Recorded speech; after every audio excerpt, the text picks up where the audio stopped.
का दौरा किया है, धर्मशाला में क्लासेज चल रही है, नई बिल्डिंग बन रही है। देखिए, बहुत समय से हमारी जो प्राइमरी स्कूल की बिल्डिंग थी वो अनसेफ बिल्डिंग थी, डेमोलिश होने की स्थिति में थी। और ये बिल्डिंग जो स्कूल है वो यहाँ पे धर्मशाला में शिफ्ट कर दिया गया था। अब जो है हमने बड़े अपने प्रयासों से यहाँ के टीचर्स के सहयोग से और अपने प्रयासों से इसमें नई बिल्डिंग का निर्माण कार्य कंप्लीशन पर है। अगले महीने पूरी बिल्डिंग जो है वो आ जाएगी, बच्चों को बैठने के लिए अच्छी यथास्थान उनको मिल जाएगा।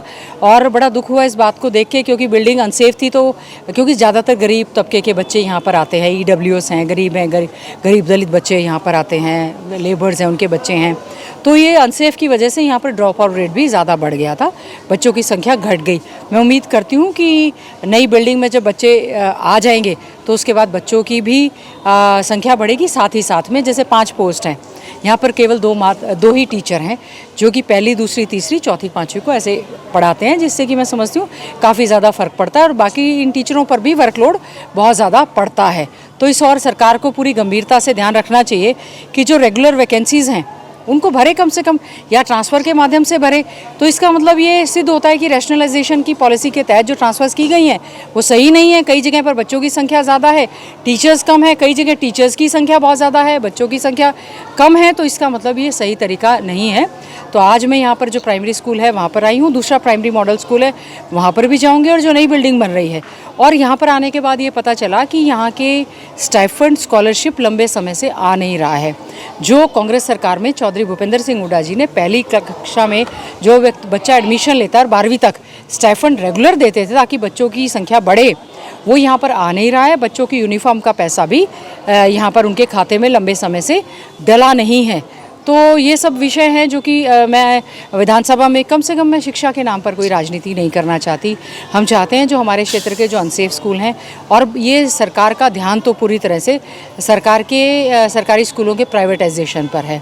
जिस तरह से पोस्ट ख़त्म की जा रही हैं, तो मैं समझती हूँ कि यहाँ पर सही समय पर कॉपी, किताबें, वर्दी सभी बच्चों को अच्छे ढंग से मिलनी चाहिए, उनको पौष्टिक आहार भी मिलना चाहिए। मैडम, आप पूर्व में शिक्षा मंत्री रही हैं, आज के दिन प्रदेश के स्कूलों के क्या हालात हैं, उसको लेकर आपका क्या? देखिए कि सरकार का शिक्षा कोई एजेंडा इसमें शामिल ही नहीं है। शिक्षा के मामले में ये कोई गंभीर ही नहीं है। इनसे पूछ लेंगे, उनको पता ही नहीं होगा कि आरोही मॉडल स्कूल जो है वो भारत सरकार के द्वारा एजुकेशनली बैकवर्ड ब्लॉक्स में हमने स्थापित किए थे। आज तक भी उसमें रेगुलर टीचर्स की भर्ती नहीं की गई है। किसान मॉडल स्कूल जिले में कांग्रेस राज में चौधरी भूपेंद्र सिंह हुड्डा जी ने खोलने का प्रयास किया था, इन्होंने उसको आते ही बंद कर दिया। किसान मॉडल स्कूल हमने कस्तूरबा गांधी स्कूल जो है वो खोलने का काम किया था, उसको 10+2 करने का काम किया था, वो भी इन्होंने एक भी नया सेंक्शन नहीं करवाया है। पोस्ट नई सेंक्शन करवाने की बजाय 5000 के करीब स्कूल जो है इन्होंने बंद कर दिए हैं। 1037 के करीब एक ही कलम से स्कूलों को मर्ज करने के नाम पर इस सरकार ने बंद करने का काम किया है। और जो स्कूल बंद किए हैं, चैड़ा के स्कूल की बिल्डिंग के अंदर गोबर, उपले और चारा भरा हुआ है। बाजितपुर के स्कूल में वहाँ पर चारा भरा हुआ है। और मैं कल भी चैड़ा गई थी। हमने जब इस बात को पूरी तरह से उठाया, जो बच्चे स्कूल में पढ़ते थे, सरकार ने कहा था हम उनके लिए वैकल्पिक व्यवस्था करेंगे, बस की व्यवस्था करेंगे। कोई भी प्रकार की बस की व्यवस्था सरकार नहीं कर रही है। तो सरकार का कतई भी ध्यान इस समय नहीं है। न्यू एजुकेशन पॉलिसी के तहत जो है पहली कक्षा में 6 साल का बच्चा एडमिशन लेगा, तो जो उससे नीचे के बच्चे हैं, पहले 5 साल का बच्चा आ जाता था, 5 साल के बच्चे, 4 और 3 साल के बच्चे के लिए बाल वाटिका, प्ले वे स्कूल सरकार ने खोलने की बात कही थी, तो वो बच्चे तो स्कूल में आ ही नहीं पा रहे हैं। सरकार की गलत नीतियों की वजह से ड्रॉप आउट बढ़ रहा है और बच्चे स्कूलों में नहीं आ रहे हैं। लोगों का सरकारी स्कूलों की बजाय प्राइवेट में रुझान होता जा रहा है। एक गरीब का बच्चा भी जो है, एक मजदूर का बच्चा भी प्राइवेट स्कूल की ओर मुँह करके देख रहा है। तो हम चाहते हैं सरकार इस मामले को गंभीरता से ले, और जो झज्जर में क्षेत्र में जो स्थिति है, हमारे जो कॉलेजेस हैं, हम उम्मीद करेंगे हमारे साथ भेदभाव ना करें। जहाँ साइंस की ज़रूरत है वहाँ साइंस स्ट्रीम दें, जहाँ कॉमर्स की ज़रूरत है वहाँ कॉमर्स दें। अभी मैंने बात की है कि खानपुर में हमारे साइंस के बच्चे हैं, पंचायत स्वयं अपने खर्चे पे टीचर रखना चाहती है। हमने डिमांड की है कि अतिशीघ्र उसमें साइंस स्ट्रीम दी जाए। तो इसी प्रकार से है, हमारी कोशिश है कि हमारा झज्जर जिला जो है हमेशा शिक्षा में पहले दूसरे स्थान पर रहता था, अब ये पिछड़ता जा रहा है क्योंकि सरकार हमारे क्षेत्र के साथ भेदभाव कर रही है। प्रदेश में जो इस समय हालात हैं, ये सरकार की टोटली एडमिनिस्ट्रेटिव फेल्योर है। जो कार्य उनको फरवरी मार्च अप्रैल में कंप्लीट कर लेने चाहिए थे।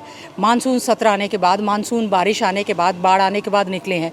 और सरकार में हम लोग तो चौधरी भूपेंद्र सिंह हुड्डा जी के नेतृत्व में कॉल अटेंशन, एडजमेंट मोशन लगाते रहते हैं कि माइनिंग हो रही है, माइनिंग घोटाला चल रहा है। यहाँ के मंत्री स्वयं इस माइनिंग में इन्वॉल्व हैं। माइनिंग की वजह से जमुना का जो स्तर हुआ है वो सारी टूट गई है, घग्गर टूट गई है। और SYL का निर्माण इनकी कमी की वजह से जो नहीं हो पा रहा है। और जो दादूपुर नलवी है, इन्होंने 8 दी, जो पानी उसमें चला जाता। तो सरकार की फेलियर की वजह से बाढ़ की स्थिति ज़्यादा बनी है, जिससे कि हमारे किसान, जनमानस और पशु सबको दिक्कतों का सामना करना पड़ रहा है। इस समय राहत में हम लोग पूरी तरह से सरकार के साथ की बात हो, इसमें हम लोग कोई राजनीति नहीं करना चाहते। कांग्रेस पार्टी चौधरी भूपेंद्र सिंह हुड्डा जी के नेतृत्व में भाई दीपेंद्र हुड्डा जी, सभी कांग्रेस जन जो है पूरी तरह से फील्ड में हम लोग गए हैं। मैंने भी कल कई गाँव का दौरा किया है। जहाँ गाँव में ओवरफ्लो जोड़ होने की वजह से गाँव में पानी भर गया है, हमने प्रयास किए हैं कि वहाँ पर मोटर की व्यवस्था हो।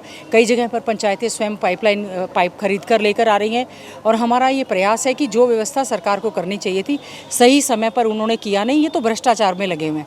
यही सड़कों की बदहाल हालत है, यही गड्ढे लगातार बढ़े हैं, यही जो है जो रजवाहे फरवरी मार्च में साफ़ हो जाने चाहिए थे, साफ़ ही नहीं करते हैं, पैसा हजम कर जाते हैं। तो इस मामले को हम मानसून सत्र में पूरी गंभीरता से साथ उठाएंगे और हमारे